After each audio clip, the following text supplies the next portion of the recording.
والد ومنفس قدوس أحد أملاك آمين أملا عالم ذلهاتكم እግዚአብሔር ዝፈትወኩም እግዚአብሔር ትፈትዎ ሁላትኩም ሰላም እግዚአብሔር መስሁላትና ይሁን ከመይዕላትኩም ከመይቀኒኻትኩም አሜን እግዚአብሔር አምላክና ይኽበር ይመስገን ናይ ቅድስት ድንግል ማርያም አማላድነት ናይ ጻድቃንና የሰማዕታት በረከት ረድኤት መስሁላትና ይሁን كم እግዚአብሔር ፈቃድ ዕለት ዓርቢ በሰሞኑ እንማሃረሉ ትምህርቲ ንስሐ እዩ ንሎሚ ዛዕባ ንስሐ ከም መጀመርታ ጌርና ኻኒ ክንምለሲና ሰቡ ምናልባት ዝተምሃርናዮ ቃል ወንዳረስዐ ከይኸውን ንምጽናዕ ዝኣክል ንስሐ ኢልና ክንጅምር ኢና ሎ ማዓንቲ ማለት እዩ ከም ፈቃድ እግዚአብሔር ዕለት ዓርቢ ስቅለተ ክርስቶስ እንዝከረላ ዕለት ዓርቢ ናብ እግዚአብሔር አምላኽና ክንመጽእ እንጓየላ ዓለስ ስለለኾነት ሁሉ ጊዜ ስለ መስቀል ክርስቶስ ሁሉ ጊዜ ስለ ክርስቶስ አምላኽና ዝኸፈሎ ዋጋ ኢና ንዝክር ካብ ዝተላዕሉ ኸዓ ናይ ህይወትና ናይ ንስሐ ትምህርቲ ተተማሃርና ዝበለጸ ክነትርፍ እትገብረና ክንኸስብ እትገብረና ዕለት እያና በዚ ምኽንያት አንቀጸ ንስሐ ስለ ስርዓተ ንስሐ ክንማሃር ኢና እግዚአብሔር ምስኹላትና ይኹን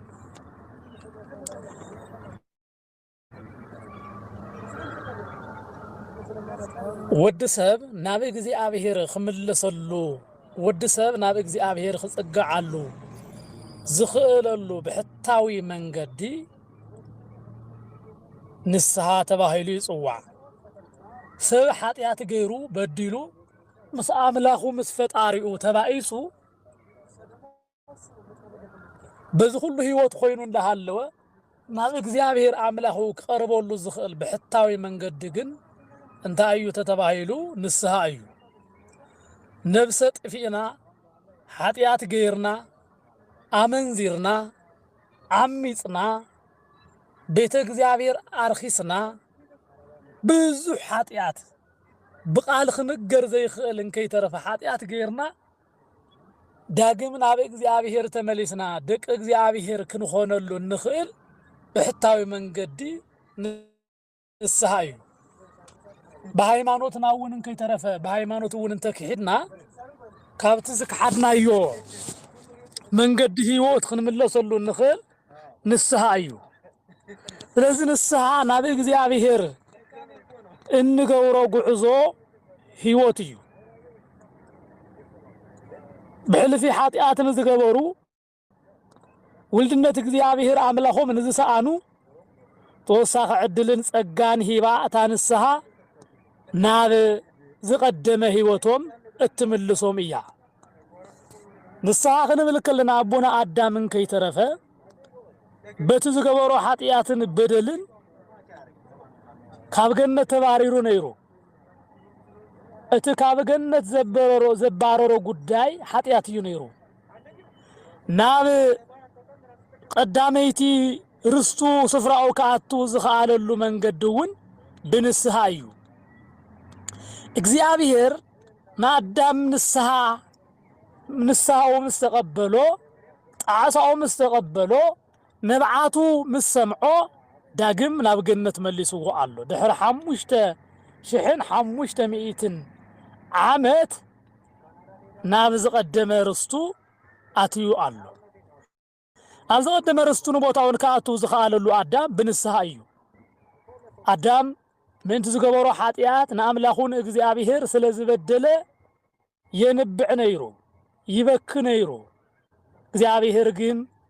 ሐዘን ካን በخያት ካን ተቀቢለካ አለሁሞ ናብ ንቡር ህይወት ካውን خملሰካ እዩሞ ነገር ግን ሐጂ በሐጂ አይኾነን ድሕሪ 5500 ዓመት ናብ ዝቀደመ ስፍራኻ خملሰካ ኢሉ ቃል አትዩ ነይሩ እዝና እግዚአብሔር ቃል ኪዳን ዝተፈጸመሉ ዓመተ ምህረት ኢልና ንጽውዖ ዘመን እዩ እዚ ቃል ግን እግዚአብሔር ናአዳምና ቦታው ክምልሶ ዝኽአለሉ ቀንዲ ምኽንያት ግን ንስሐ እዩ ነይሩ ኣብ መጽሓፍ ቅዱስ ታሪኽ ክንርኢ ከለና ብዙሓት ሰባት በዲሎም ነገር ግን ናብ እግዚአብሔር ክምልሱሉ ዝኽአሉ ብሕታዊ መንገዲ ንስሐ እዩ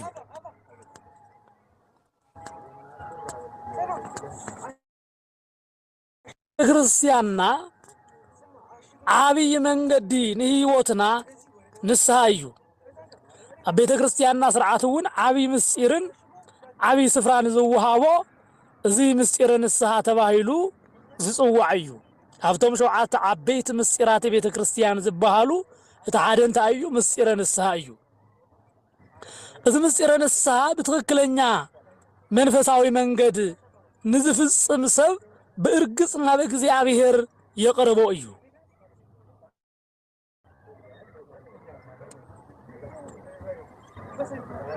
ምክንያቱ እዚ መንገድ እዚ ናብ ካህን መጺና ኃጢአትና ንኽንናዘዝ ዝገብርና ከምኡውን በእግዚአብሔር አምላኽና ጸኒዕና ክንነብር ዝገብርና ብጸሎትን ቢቅርታን ብጾምን ብምጽዋትን ዳግም ናይ እግዚአብሔር ልደትና ክነምልሳ እንኽእል ህይወት እያ በዘንጋ ኃጢአት ካብ እግዚአብሔር ውልደትነት ጠፊና ዝነበርና ብንስሐ ኢና ናብታ ዝቀደመት ህይወትና ክንምለስ እንኽእል ስለዚህ ቤተ ክርስቲያን ንንስሐ ዓብይ ስፍራ ኣለዋ ክርስቶስ አምላኽና እውን ንስሐ ህይወት ዝድገም ምስጢር ዝገበረሉ ምክንያቱ እውን ንሕና ሰባት ኩሉ ግዜ በደልቲ ስለዝኾንና ንሕና ኩሉ ግዜ ዓመፀኛታት ስለዝኾንና ንስሐ ሓደ ግዜ ተዝኾን ነይሩ በአጠፊና ምተረፍና ነይርና እግዚአብሔር ግን ምሕረቱ ክገልጸልና ምእንታን ኩሉ ግዜ ዝገበርናዮ ኃጢአት ዝጥፋናዮ ጥፍአት ንስሐ ብምእታው ናብ እግዚአብሔር አምላኽና እንቀርበሉ መንገድ ግን ንሱ መድኃኔ ዓለም ሰርዓልና ሽሙ ዝኸበረን ዝተመስገነን ይኹነልና እዚ ንስሐ ዝበሃል ህይወት ከዓ ናብ እግዚአብሔር ክንቀርብ ዓብይ መንገድ ዝኾነና እዩ እቲ ንስሐ ፍጹምን ምልኡን ዝገብሩ ነገራት እውን ኣለው ቀጺልና ክንሪኦም ኢና እቲ ንስሐ ህይወት ዝበሃል ናብ እግዚአብሔር ቀሪብና በፍጽምና ህይወት ክንመርሕ በፍጽምና ህይወት ክንጓዓዝ ዝገብረና ዓቅሚ ዘለዎ እዩ ምክንያቱ ናይ ንስሐ መንገዲ ትክክለኝነት ስለዘለዎ ማለት እዩ ንስሐ ክንናገር ከለና እውን ቀደም ተኸተል ስለዘለዎ بمسارات قدم تختلوا تزي خيرنا قدم سعاب تزي حلينا نساخبلو أي خيلن الذي حاتياتنا بمجمرتا نجزابير إلى خننا زي جبأنا جزابير خننا زي جبأنا نابك هنزب صحنا ون جزابير يجو ننسها زبقع لبونا زهبنا ون جزابير يجو حاتياتنا دفيرنا خننا جرز جبرنا ون جزابير يجو متحللافنا عمس أنا أقدر مجزيابير خنا أمني جبأنا بمجمرتا خمون تغيرنا إنا كاب جزيابير عملاخنا بتفكر محلة خنركب النخللو لذا حاتياتنا بمجمرتا من ياخن النازز جبأنا نجزيابير إنا خنا النازز جبأنا لابنت قدوس داوود أم مزمور 5 خمس خبل تناجيرو قالو أم مزمور 5 داوود خمس خبل يناجر سلا حاتياتو سلا تحالالفو حلفت كاب እግዚአብሔር አምላኹ ዝኸዶ ሕማቅ አካይዳ ከምዚ ይብል በቅንፍ 51 መዝሙር ማለት እዩ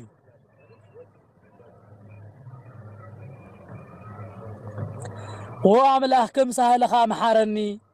كم تعبي رحرحك أبسا يدمسس كم أبسا يطبق حسبني أبحات ياتي وناسريني أنا أبسا يفلت اللهم حاتياتي وخلق زي أبق دمئيو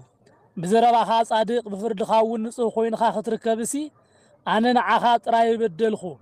أبق دميخا إكي قبرخو نهو بأبسا تولدخو نويك عاب حاتيات سنستني اندابله داويت ناب እግዚአብሔር ይናዘዝ አሉ ንሆ ጎይታዬ መሐረኒ ከምሕረት ኻመጥ እንደ አንበር ምሕረት ዝግባአን አይኮንኩን ይብል ስለዚህ ገበሩ ኃጢያት ስለዚህ ፈልጥ እዩ ዳዊት ዝገበሩ ኃጢያት ክንርኢ ከለና እቶም ሰለስተ ቀንደ ኃጢያታት በሓደ ግዜ ዝፈጸመ እዩ አይትመነ ዝብል ሰበይቲ ኦርዮ ብምርአይ ተመንዩ ኃጢያት ገበረ ብትምኒቱ ቋረፀን አይት ዘሙ ዝብል ናይ አምላኽ ሕጊ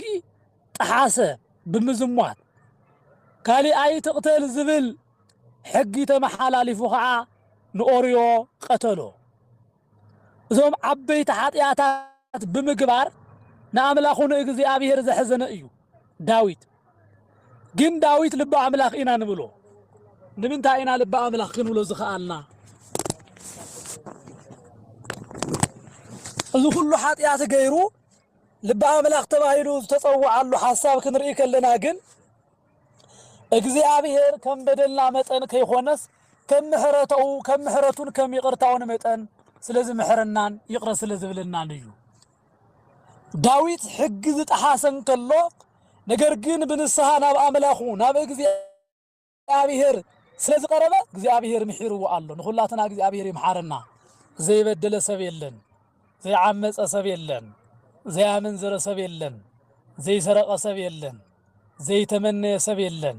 እግዚአብሔር ዘይሕዘነ ሰብ የለን ግን እግዚአብሔር ግን መሓራ እዩ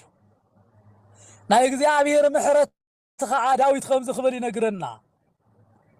ጣዕሙ ወታእምሩ ከመ ኄር እግዚአብሔር ይብለና እግዚአብሔር መሓርን ይቅር በሃልን ምዃኑ ጥዒምኩም ረአይዎ ቀመስዎ ይብለና ናይ መን ምሕረት ናይ እግዚአብሔር ምሕረት ማለት እዩ ብዙሓት ሰባት ኣለዉ ኣነ ዝገበርኽዎ ኃጢአት ንእግዚአብሔር ተነጊሩ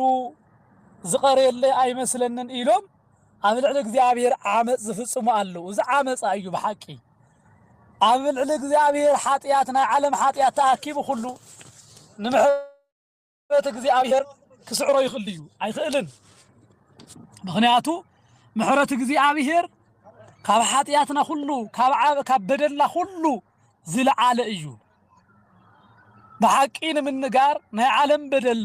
ተኣኪቡ ኣብ ምሕረት እግዚአብሔር ተዝቀርብ ክንዲ ጻብዕትና ጽፍሪ ርስሓት ኣይኾነን ንምንታይ ምሕረት እግዚአብሔር ብዙሕ ስለዝኾነ ከምኡ ስለዝኾነ ዳ ኣምበራ ምድሪ ዝግበር ዘሎ ነገር እኮ ኣውዒሉ ከሕድረና ዝኽእል ኣይኾነን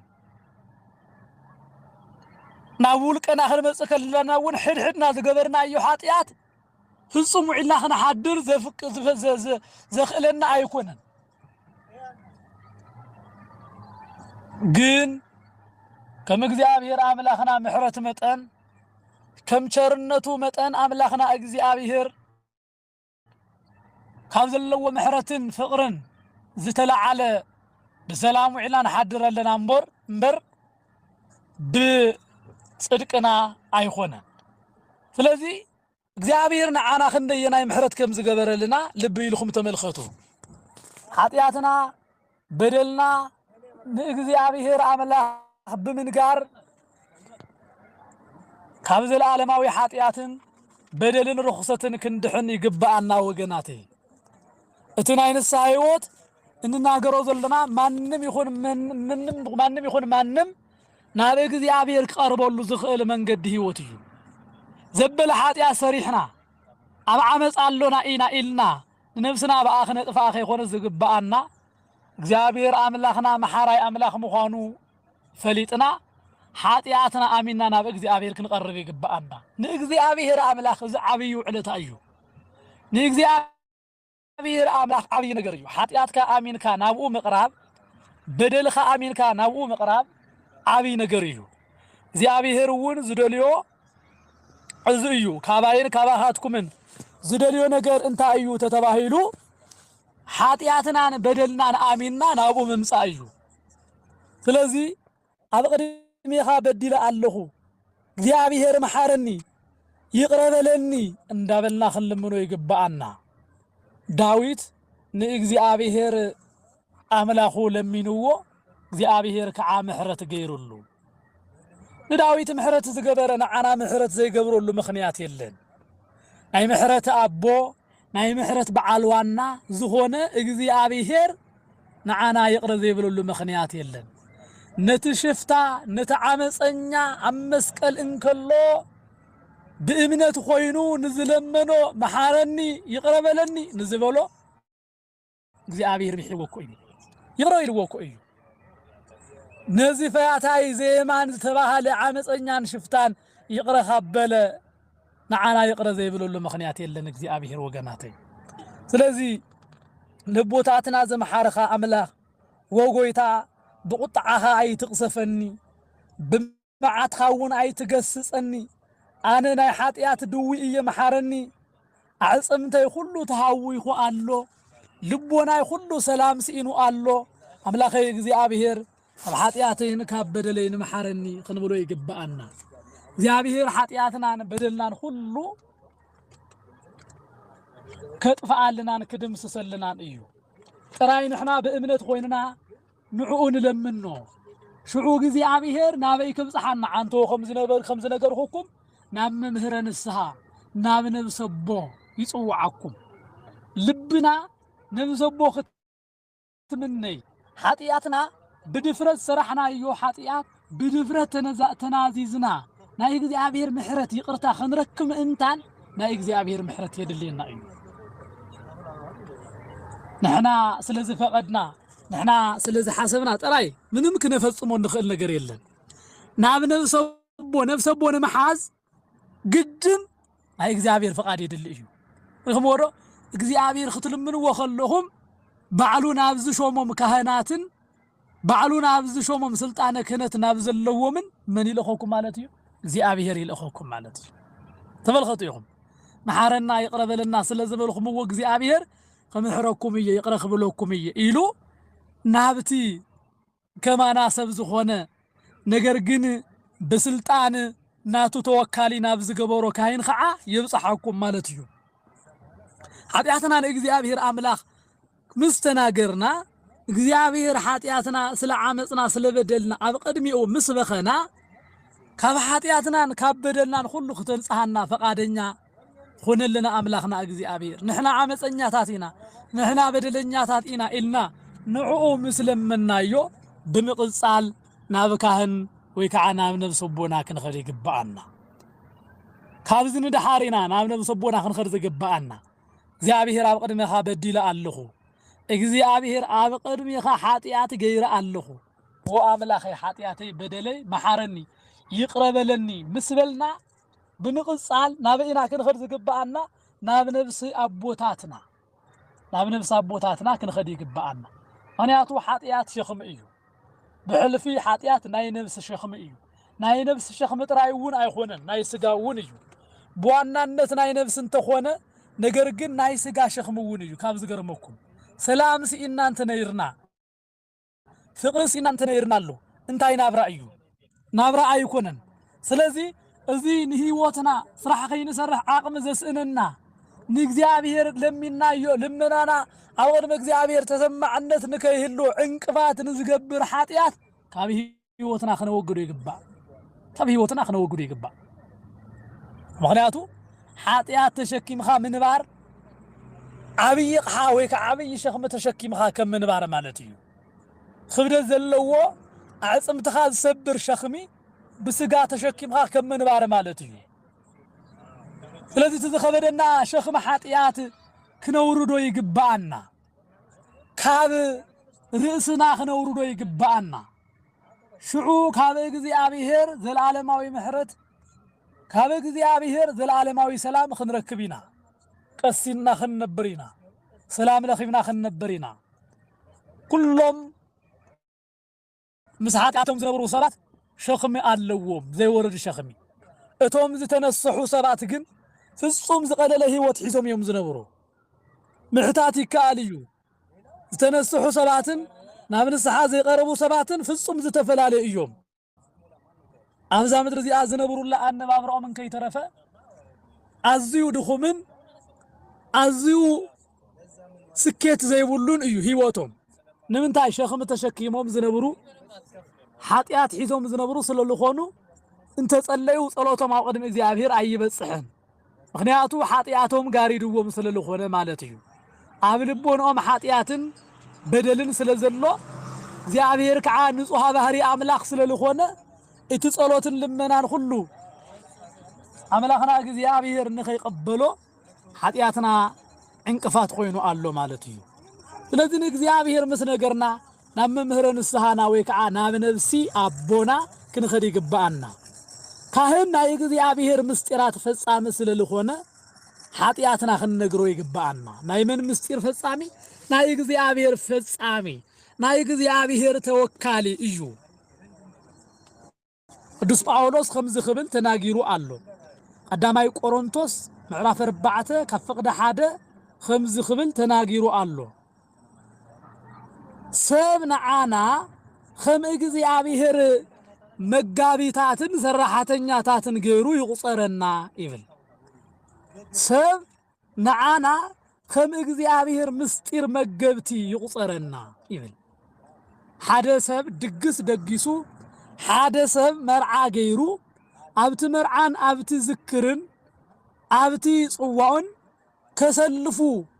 ወይ ከዓነት ማሕበር ከተኣናግዱ ዝግበኦም ሰባት ዘቐመጦም ሰባት አሉ እዞም ሰባት እዚኣቶም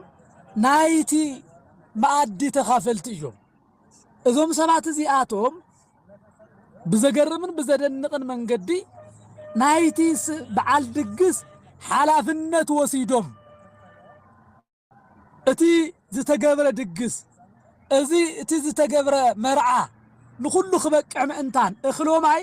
ብግቡ ንኽበጽሕ ምእንታን ኣጋፈርቲ ኮይኖም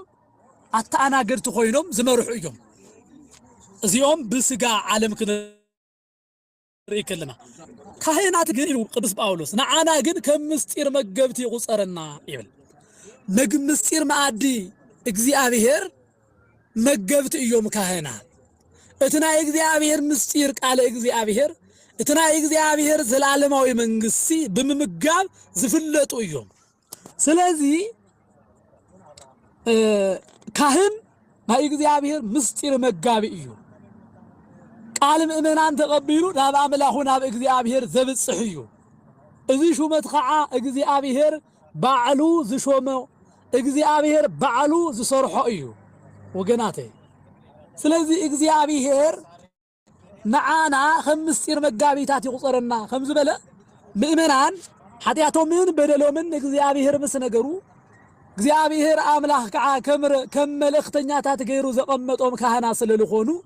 حتياتهم نكهنات አብ ቀረባ ዝረኽብዎም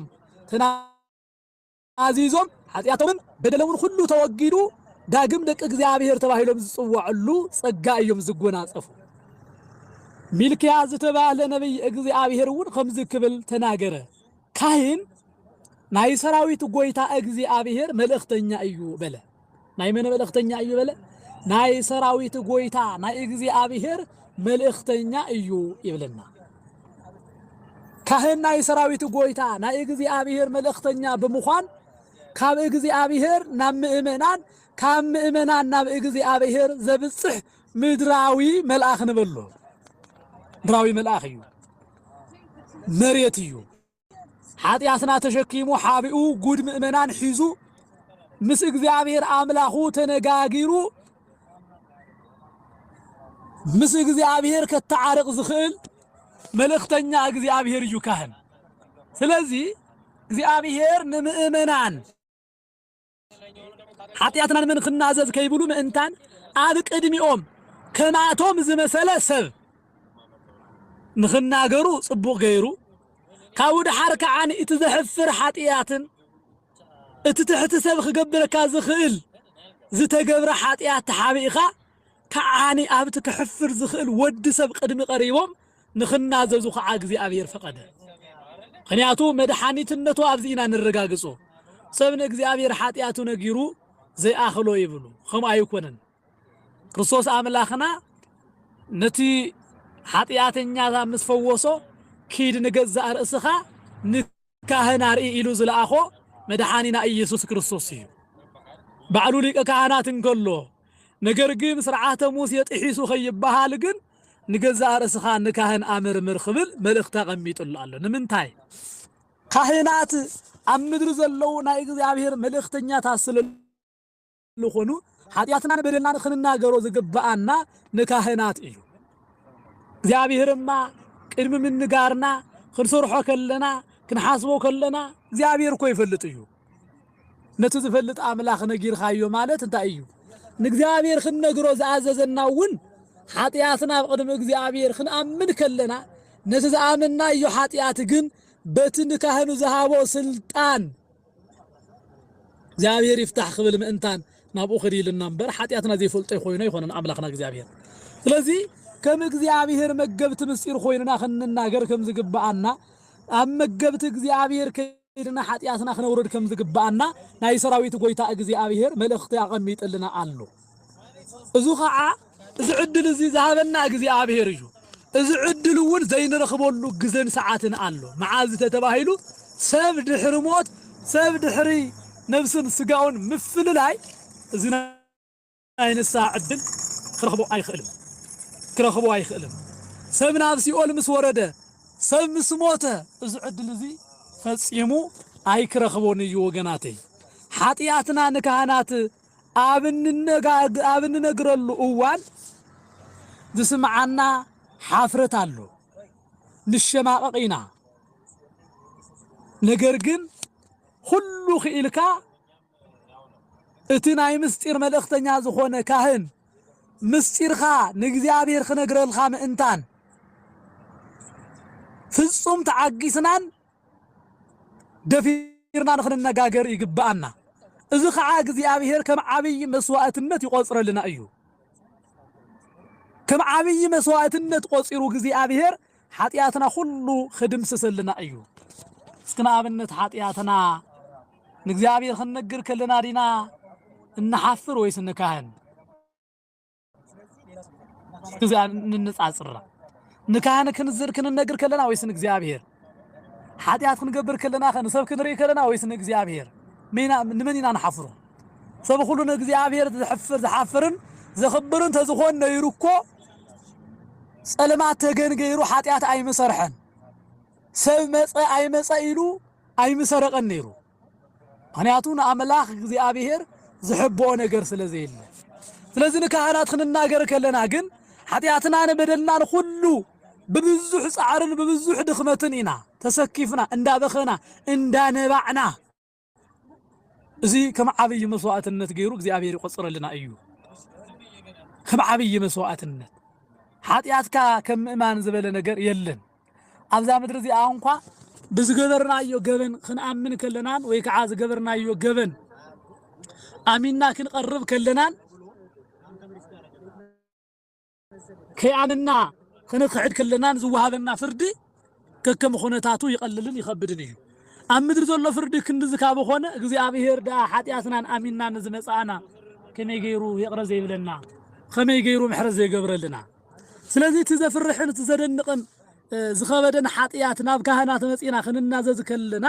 እግዚአብሔር ከም ዓብይ መስዋዕት ገይሩ ኃጢያትና ሁሉ ይድምስሰልና እዩ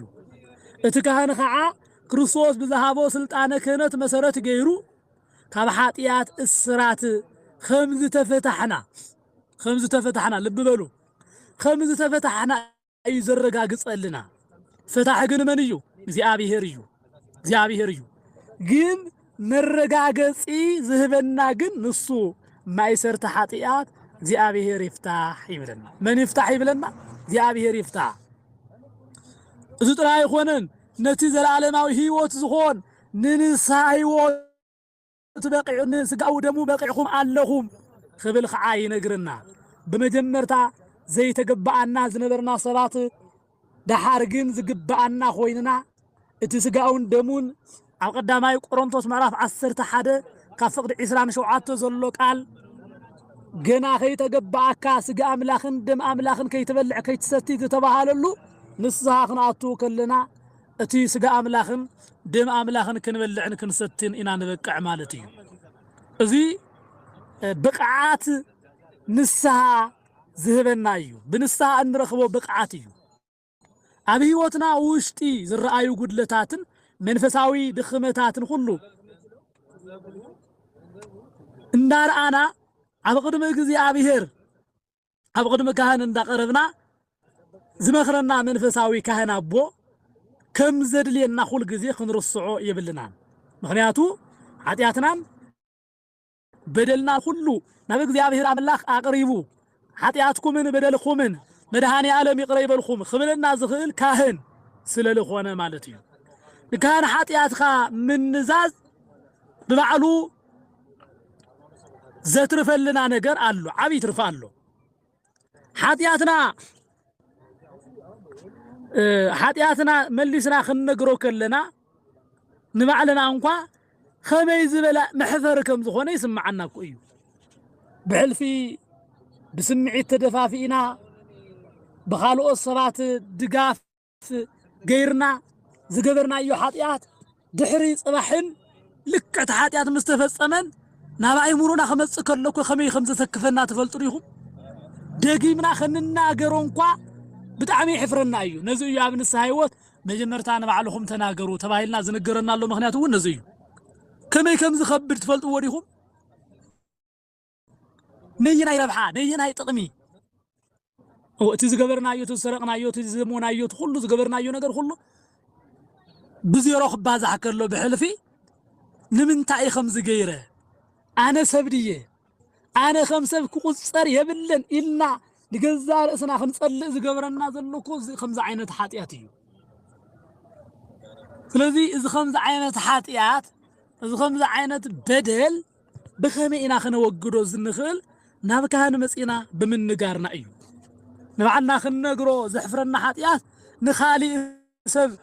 ከማና ዝበለ ሰብ ነገር ግን ብስልጣን ካህን ዝኾነ ክንናገር ከለና ዓብይ መስዋዕትነት እዩ ዓብይ መስዋዕትነት እዩ እዚ ንናገሮ ደፊርና ክንዛረብ ከለና ከዓ እግዚአብሔር ክንደየናይ ናብ ህይወትና መፂኡ كمز نجرنا كمز قربنا أيو إذا قداي زي كمين العلنا بزبالة درجة خلد بس إحنا نزعبي خبري حسيات مروسات كمز خنا يرد عنا مالت يوجناته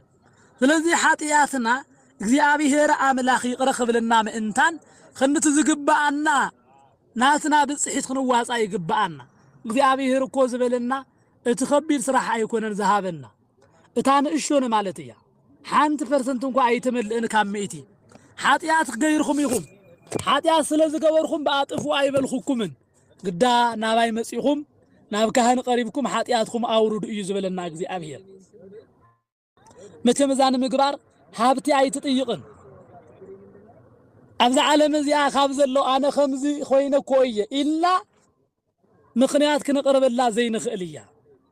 እግዚአብሔር አምላክ ተመልከቱዎም አይኹም እግዚአብሔር እተን ቀንድ ናይ ህይወት መንግስት እግዚአብሔር መውረስ ዝኾነ ነገራት ሁሉን በነፃ እየን ስጋው ደሙ በነፃ እዩ ንስሐ በነፃ እዩ ምናልባት ዝወሃበና ቀኖና ግን በመሰረት አንቀጸ ንስሐ ዝወሃበና ንዓና ዓብይ ክመስለና ይኽእል እዩ بجنزب قننا تززلو كله يخليو على سدة عالم زلهم بحلفي تازلاتكم عاقمي جنزبي يتخون زلاتكم نجنزبي لهم ونيهم وصيهم بس مخنيات خعاز توسنت نايم صوات جنزب خد حتى تتخليهم بس جنب من صار أي جبان حاتياتنا زيابي هري قرأي لنا نحنا بتازلاتنا عاقمي خمسة قدلان سواي خنحزلان أبزين خلل العد خويننا እግዚአብሔር ክንድዚ ካብ ገበረልና ከነመስግን እዩ ዝግባአና እምበር ንድሕሪት ክንምለስ የብልና ስለዚህ እግዚአብሔር እትናይ ንስሐ ህይወቱውን ዕድመ ልክዕኹም ሰሪሕኹም ገንዘብ ሃቡኒ ወይ ከዓ በሚልዮን ክፈሉኒ ዝብል ተዝኾን ነይሩ አምላክ መናም ንስሐ ህይወት መቀረበ እግዚአብሔር ግን ስለዝፈልጠና ብነፃ ክንምሳሕ እግዚአብሔር ግን ስለዝፈልጠና ቤታ ዝሃበና ዓይነ ብርክ ክንሰግደሉ እግዚአብሔር ግን ድኻምና ስለዝፈልጥ ቅዱስ ሥጋውን ክቡር ደሙን ንምብላዕን ንምስታይን ይብቅዕኹም ደአምበር በነፃ ቤተ ክርስቲያን ንዑ ብልዑ ተመገቡ ትብለኩም አላ ክብል አቅሪብልና ተመልከቱ ወይኹም እግዚአብሔር ዝገበረልና ነገር ስፍር ቁጽር የብሉን እግዚአብሔር አብ ህይወትና ዘፈጸመልና ነገር ካምን ጋር ካብ አንደበት ንላዕል እዩ ወገናተይ ናብ ቤተ ክርስቲያን ክናቱ ከለና ሕድሕድ እንገብራ ናብ ቤተ መቅደስ እናኣትዋ ክፍሊት ትህልዋ ነይራ لبي لكم سمعوه نحد حد من قسقاسنا كو نحد حد من قدنا كو خفليت اللوا العالم نحد سب خنصبين كو حد كافي انت اتينا كو شايبونا انت اتينا كو خندينا نخفل እግዚአብሔር ግን መሐረነቱ ዘረጋግጸልና ነገር በጣም ብዙ እዩ ቃሉ ክንሰምዕ በነፃ እዩ ዘስማዓና ሁሉ ነገር ዝገበረልና እግዚአብሔር ምንም በክፍሊ ተዝኾን ነይሩ ክንዋጾ ዘይንኽል ንሃብታ ምን ድኻን ክፈላይ ዝኽል እዩ ነይሩ ግን እግዚአብሔር ተን ቀንድ ነገራት እንታይ ገይሩውነሎ ምንም በዘይ ክፍሊት ጥምቀት በክፍሊ ተዝኾን ነይሩ ክንደይ ሰብ መኽኒው በጥምቀት አይምተወለድ ነይሩ خمي غير خولد يخل داغماي ጥምቀት ክፍሊት ኣለዋ ምበለ ነይሩ ሰብ ውን ኸይምን ንዘይ መድሓኑ ከቅርቦ ዝኽእል ምኽንያት ስጋው ደሞ ክፍሊት ኣለዎ ከመይ ገይረ ክድሕን ምበለ ነይሩ እግዚአብሔር ግን እተን ቀንዲ ጉዳያት ዝኾነ ኣብ ኢዱ እየን ፀሓይ ብርሃን ኣብ ሰብ ኢድ ትትኾን ክንደይ መኸፈልና ኣለና ነይርና እታን ምዕጋ ዘለና ኦክሲጅን ኣብ ኢድ ሰብ ትትኾን ክንደይ ዋጋ መኸፈልና ነይርና ዝተወሰነ ሓደ ዓመት እኳ ክንነብር ኣይመኽኣልና ነይርና ሓደ ወርሒ ክልተ ወርሒ እውን ክንነብር ኣይንኽእልን ነይርና እዛ ኦክሲጅን ወይ ከዓ እዛ ኣየር ኣብ ኢድ ሃብታማት ኣብ ኢድ ሰባት ትትኾን ነይራ ኣብ ኢድ ሰበ ስልጣናት ትትኾን ነይርና ሪኽምዎ ዶ ማይ ኣብ ኢድ ሰብ ተዝኾን ነይሩ እዞም ኩሎም ቀንዲ ዝኾኑ ነገራት ኣብ እግዚአብሔር ምዃኖም ንዓና ጠቒምና እግዚአብሔር ከዓ ካብ ኩሉ ንላዕሊ ንኩሉ ዝፈልጥ ኣምላኽ ስለዝኾነ እዚአን ቀንዲ ጉዳያት ኣብ ኢዱ ገይሩውን ኣሎ ማለት እዩ ስለዚ ኣምላኽና እግዚአብሔር እዚ ናይ ንስሓ ህይወት ዝሃበና እውን ንሕና በዲልና እንዳሃለውና ንሓጢኣትና ከዓ ንሱ ይፅውዓና ኣይገርመኩምን ንኣዳም ከም ዝበለኮ እዩ ንኣዳም ዝገበረሉ ነገር ትዝክሩ ተኾይንኩም ኣዳም እኮ ንንስሓ ክበቅዕ ዝገበሮ ባዕሉ እግዚአብሔር እኮ እዩ ኣበየለኻ ኢሉ ባዕሉ እግዚአብሔር ደልይዎ መፅዩ ስለዚ እግዚአብሔር ንኹላትና ከም ኣዳም ኣበይኒ ኣኻትኩም ይብለና ኣሎ መጽሓፍ ቅዱስ ዝተነግረ ቃል ኩል ግዜ ናብ ህይወትና ክነምጽኦ ይግባአና ኣበየለኻትኩም ንምንታይ ሓጢኣት ገበርኻትኩም እንዳበለ እግዚአብሔር ጻውዒት የቅርበልና ኣሎሞ ናይ እግዚአብሔር ኣምላኽና ጻውዒት ተቀቢልና ንስሓ ኣቲና ህይወትና ከም በሐድሽ ህይወት በሐድሽ መንገዲ ክንመርሓ ይግባአና እግዚአብሔር ኣምላኽ حدش ህይወት حدش መንገዲ ይምርሐና ዕድመን ንስሓ ዘመን ንፍስሓ ይዓድለና አሜን ወስብሐት ለእግዚአብሔር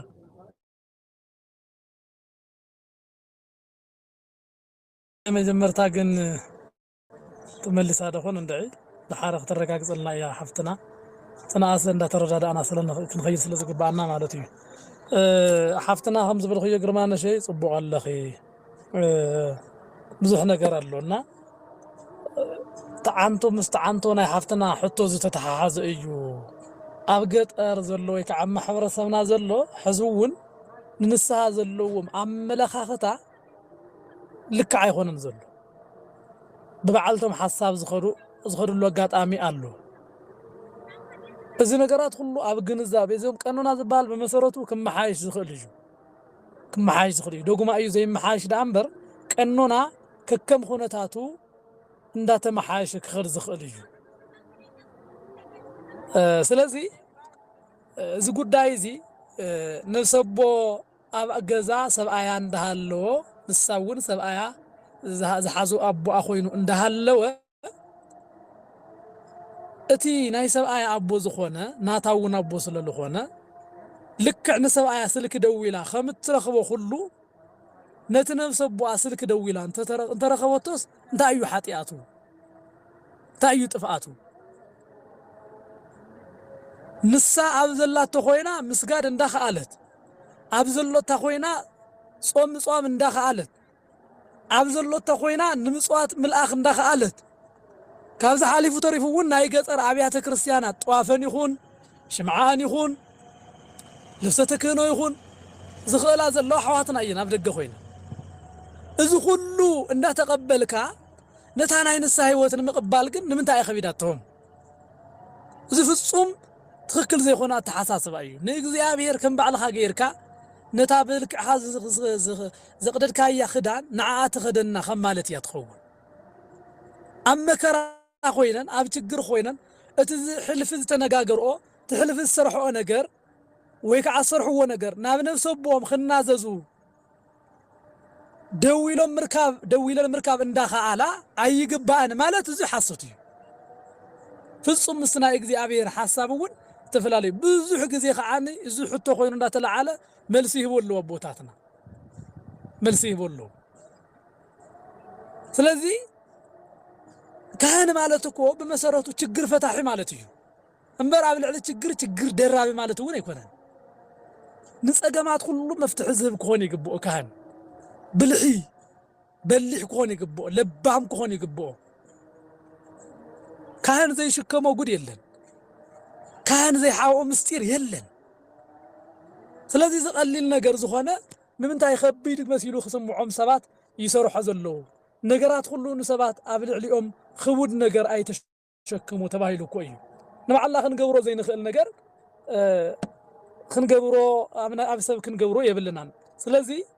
قبو إيو اتي نفسبو عد سلازلو نعود دويلا خت النجاجر يقبع دويلا خت النجاجرو يقبع نسوون نسها قبل يقبو ويتاي مهري نسها قبل يقبو تزقبع كأنه نون خيبا يقبع ازي حدا أقوامنا نحزو خما أقوام بغلاي درجة جن تسبيتي نفسبو عدن ده اللواء نعو خيت سنابتت كيس سنابتا نبخلي خيدا نفسبو تحز قبوا يكون قبوا يكون هنياتو حقي تحيس الله مالتيو كله بحق خفصم يوز عززنا እግዚአብሔር حق تحيس الله مالتيو كلاي حق تحسات እግዚአብሔር نغيريو በቃ خم አይኮነን እግዚአብሔር ምን ጋር ጥራይ ተዘኾን ማንም ኮና በካህና ይመጸነይሩ ግን እግዚአብሔር ንባዕሉ ዘአሰርኩም ባዕሉ ኣብ ምድር ዘአሰርኩምዎ ኣብ ሰማይ እሱር ኣብ ምድር ዝፈታሕኩሙ ኣብ ሰማይ ፍትሑ ዘአሰርኩም በምድር ይኩን እሱረ በሰማያት ዘፈታሕኩም በምድር ይኩን ፍትሐ በሰማያት ተባሂሉ ባዕሉ እግዚአብሔር ደንጊግዋ ንቅዱስ ጴጥሮስ መፍትሕ ይብዎ እሞ ዝሕግ ናበይ ዳኣኽን ሰዶ ስለዚህ ሕግ ዝፈጸምና መሲሉና ሕግ ኸይና ፍርስ መጠንቀቕ ይግባአና እዩ ንእግዚአብሔር የነጊርና ያኽለና ዝብሉ ናይ መናፍቃን ሐሳብ እዩ መንፍቅና እዩ ባዕሉ እግዚአብሔር ኺን ንገዛ ርእስኻ ንካህን ኣመርምር ኢሉ ዝለኣኸ ንሕና ከዓ እግዚአብሔር ነጊርና ይለና ኢልና ስኽንተይልና ትዕቢት እያ ትኾነና ስለዚህ መድሓኒት መሪር ከም ዝኾነ ነቲ ከማና ሰብ ዝመሰለ ሰማያዊ ስልጣን ዘለዎ ካህን ግን ኸይድና መድሓኒት ክንቅበል ይግባአና ክንነገር ከለና መሪር እዩ ከም መድሓኒት ስለዝኾነ እቲ ካህን ሓጢአትና ሰሚዑ ካብ እግዚአብሔር ምስ እግዚአብሔር ሕብረት ክንፈጥር ገይሩ እግዚአብሔር ይፍታሕ ይብለና ማለት እዩ በዛ መንገድ እዚ ኣያ ተስማዕ ማዓና ታናይ ሓጢአት ኑዛዜ ምናልባት ዝተረፈ ከይህሉ ሳሰበይቲ ወይ ከዓ ተሰብኣይ ብዘይካ ሓዳር ዘለዎ ሰብ ሓሊፉ ናብ ካልእ ነፍሲ ኣቦ ተሰይተ ሰናቢቱ ክኸደ ይኽእልን ነገር ግን እስካዕ ዝግባእ ግን ክነግሮ ይግባእ ነፍሲ ኣቦና እኮ ካብ ስጋ ወለድና ንላዕሊ ንቐርቦም ስድራታትና ኢኖም ናይ ነፍስና ኣቦታት እዮም ስለዚ እንታይ እዩ ፀገሙ ኢልና ብደንቢ ኣብ ካልኦት ዘሎ መርኣያ ክንነግሮም ይግባአና ኣይኾነን ፍጹም እዚ ፍጹም ኣይኾንን እንተኢሎምና ግን እንገብሮ ንወስዶ ምርጫ ኣለና ምክንያቱ ነፍስና ብምጥፋኣ ባዕልና ኢና ንሕተት ኣእምሮ ተዋሂብና ኣሎ እንገናዘበሉ እንፈልየሉ ኣእምሮ ተዋሂብና ኣሎ ተኣእምሮና ከዓኒ ንሕና ናይ እግዚአብሔር ኣባግዕ ዳ እምበር ብምድሪ ብሰብ ሱራት ኣይኮንና ከምቲ ዝግባእ ከምቲ ስርዓት ንዘይፍጽመሉና ኣነ ከም ኣብነት ክወስደኩም ኣነ ብዘይ ጥዑም መንገዲ ዝኸድ ተኾይነ ኣይ በቐሽ የሰናቡትኒ ኢልኩም ካባይ ዘይትኸድሉ መንገዲ የለን እዚ ሕማቕ እውን ኣይኮነን ክፋኣት እውን ኣይኮነን ዝቕየሞ ነገር ዘቐይመኒ ነገር እውን የለን በዚ ሓሳብ ተወሰድናዮ ዝበለፀ ጽቡቕ እዩ ዝብል ሓሳብ ኣለኒ ቃል ህይወት ይስመና ክረቦና ያው ኣብ ገጠር ለለው እኳ የፈቅድ ኢለ ምስር ወይ እዞም ኣብ ኣዲስ ኣበባ ለለው ኩራና ቦታትና ተጋሩ ብዙሓት ስለለለው ካብታት ይሓሽ እምበር ኣብ ገጠራት በተለይ እንደ ኣብዚ ከተማ ይሓሽ ይኾን እዩ ኣብ ዓድና ብስሩለይ የፍቀድ እንኳን ብማዕዶ ንስሃሲ ቅዱስ ቁርባን በተቐበለ ትኽእል ዓዲ ከይድካ ማለት እዩ ኣብዚ ሓዳር ያልትፍቀድ መስለኒ እና ኣብዚ ኣሲ ግልጽ ትኾነልኝ ደሊ እዚ በዓል ሓዳራስ ምናልባት የውሊ ንበላ ባንሳ የውሊ ይራኸብ ይምሶም ማለት እዩ እዛ ጓልሲ ለእግዚአብሔር ምንጋር ደይሐሻ ዋላ ዝሓዳተን ሕርበይና ናይ ንስሓ ብኺዛስ እሱ ላይ የፈቅደላይ እንድሕር ብውሽጣ ብናዕላሲ እሱ ላይ ይፈልጦ ናይ ዓላ ኣባት ንስሓ ደትድሓዝ ወይስ ለእግዚአብሔር ትናገሮ ምን ይምረጽ ካብዚአን ንእግዚአብሔር ምን ጋር ዝባል ነገር የለን እግዚአብሔር ዘይፈልጦ ዶ ኮይኑ በምንታይ ዲዩ ተናዘዙ ተባለ እግዚአብሔር ነገር ካስቀበል ዝብል የለን እዚ ናይ ቶም ጴንጤታት ሐሳብ እዩ እዚ ንእግዚአብሔር ነገርካ ያخለካ እዩ ዝባል ነገር እዚኣ ሽፍጥ እያ ሐሰቱ ውን እያ እዚኣ ንእግዚአብሔር ምትላል ይካል እዩ እግዚአብሔር ዳ ከይ ነገርና ይፈልጦ እንዲዳ እግዚአብሔር ዘይፈልጦ ነገር ዶላ በቅድም እግዚአብሔር ዝተሓበ ነገር የለን እኮ ዛጓለ ስለዚህ ናካህን ምን ጋር ግድና ሓደ ክርስቲያን እዩ ነቲ ብዓርካ ወይ ከዓነተ ሰብኣይውን ኣምርድዳ ኣብፂሓ ናብ ንሰቦ ነቲ ዝሓዘቶ ንሰቦ ንክሕዝ ምግባር ጽቡቕ እዩ ምርድዳ እኮ ክህሉ ይግብኦ ተዘይ ኮይኑ ግን እግዚአብሔር ዘይፈልጦ ነገር የለን ንስኸ ተረዲእኪ ሰብኣይ ኸተ ዘይተረዲእዎ ንስኸ ተሓዝኪ ሓጢያት የብሉ ነገር ግን ነቲ ዝሓዝክዮ ነብሰቦ ንሰብኣይ ኹውን ከነጋግሮም ናይ ምግባር ሓላፍነት ኣለኪ ከማ ተዝግተን ንገብር ያ ትሕሽምበር እግዚአብሔር ጭራሽ አምርጫውን አይቀርብን እግዚአብሔር ተነገርና ይሖሽ ወይስ ምርጫውን አይቀርብን ምክንያቱ እቲ ናይ ቤተክርስቲያን ስርዓት ከምኡ ስለዘይብል ማለት እዩ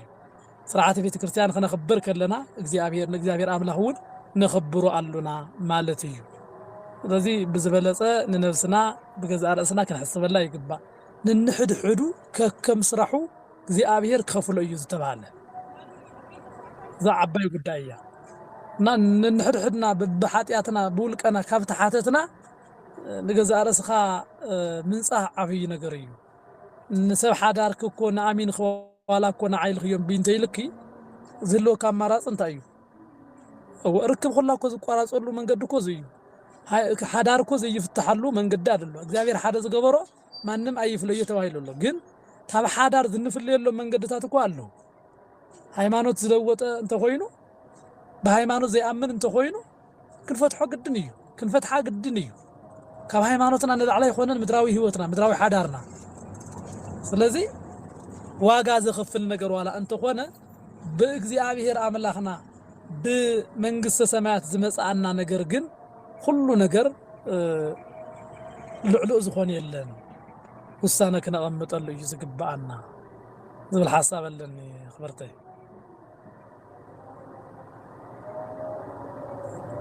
قال لي وتلس معنا سكير حلم سلالها وخمن ملسي زيري خبر لي ايش تملي سليو لحواتنا دماش ترك لله زي معلومات جيزه العفنا ذكرت